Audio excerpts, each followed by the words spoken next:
What's going on YouTube? Modeling that back here. Just going to do a quick little build project with you guys here tonight.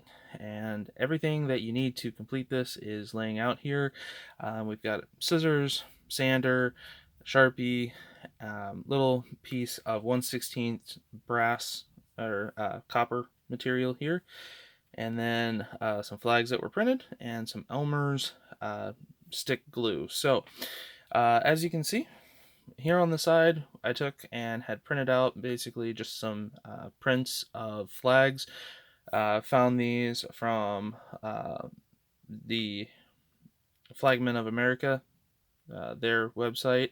I do actually have a complete set of actual size flags out in my garage and wanted to mimic this in 1/24 scale. So these flags measure about a little bit over 1¼ inches high by just under 1½ or a little bit over 1½ inches long. That roughly is about 28 by 30 inches in real life. And once done, you will have a small little flag that can be posed like this. So again, there's your start and there's your end. So first thing to do is to take the material, cut it out kind of as close to the border of the flag as possible. And to cut the actual 1/16 brass rod, just use a pair of wire cutters. Cut out the flag, went ahead and used this pair of just fine cut scissors.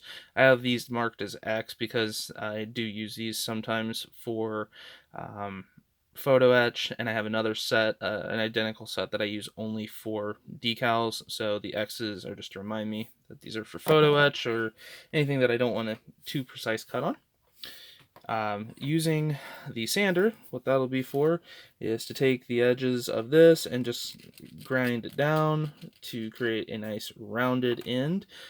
This is basically going to be your dowel rod that would be used in the flag. We'll paint the end of that. Probably off camera. And then in this case, I just have a industrial Sharpie, which will be used to mark out the black. This is the part that will get a little bit expensive if you're doing this, as you'll want to probably pick up some sort of Sharpie or marker that would establish every color that you're using. So in this case, obviously the green, you need the blue, yellow, for a couple of them. These here, you could probably, for the white flag, you could probably use like a graphite, just a standard pencil.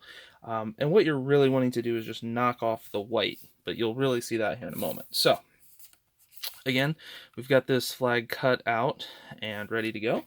So we take our Elmer's glue, and again, this was just a simple Walmart purchase, just standard stick glue. Very lightly run it across the back. We don't want globs of glue on this. We just want a tiny little bit, but enough coverage and at least half of it to be solidly covered. So now we've got about half the flag. I'll go ahead and go a little bit beyond half. Again, just using the weight of the glue just to apply that down. Try to get as much around the edge if possible, because you want those edges to be nice and sticky. Okay, so with that there, we'll go ahead and start this process by just tacking the corners. You just want to lightly get the corners tacked in here. Make sure they're nice and lined up. That's where these glue sticks are great. And the reason why I'm not using like standard Elmer's white glue or any other type of PVA style glue is I tried that on a test flag that I had done here, that I printed out in black and white, and the white actually got stained, and it really just kind of destroyed the material because it made it wet. And that's what you don't want in this case, is you don't want the paper to get wet. So again, kind of get it lined up, brought down most of the way. You'll take your pen and slide it almost to the top.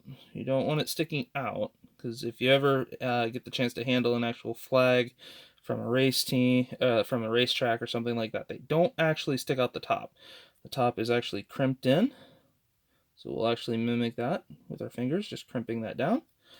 And then we will do this. Now, I'm just going to use a pair of tweezers here and just run down this edge just to create a nice kind of line. You got to watch doing that, as you can rub off some of the ink.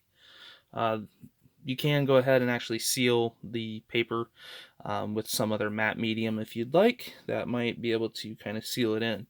Now, as you can tell, cut it out about as best as I could, but there's a couple little areas, get it to focus in, where it just didn't quite line up. So what I'm going to do is I'm going to just take it off screen so I have a better viewpoint for myself to cut this. And I'm just going to take very fine trimming cuts along the top. And since there's quite a bit here on the end, I think I might be able to do this one. So again, just very fine, like hair cuts and hair trims. You're not wanting to trim the flag down too much. What you're wanting to really do is just make sure you get rid of a lot of that extra white marks and things like that. So now you got a flag that looks great, but looks kind of like a toy flag off of a truck or something like that. This is where it gets fun. So again, having a set of these flags, I kind of know how the folds and they hang naturally when they're sitting, upright. So again, I'm going to do this the opposite way. So I'm going to fold it back most of the way down, carefully rolling around. Roll it around, roll it in. And because I don't want that tip to fully be stuck out, I'm going to do this. And again, as you kind of work it around, you may wipe some of the ink off, so just be cognizant of that. Once you kind of have it around the way that you want it to be, which I think, and again, all flags are different. Like specifically the VP flag is a dual-sided flag, so these actually hang a little stiffer than just the standard nylon flags. But as you can see, it looks like a flag that would just be sitting relatively on a pylon, or inside of a mount or something like that, ready to be used. Trying to get that to curl down a bit more, bringing this top actually curling in. So once you have it about where you want it, as you can see, it did actually rub a little bit of the ink off.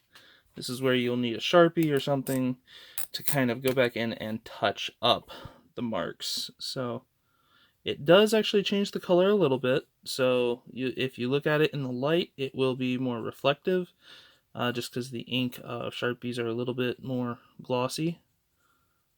So, and under studio light like this, it'll be really visible.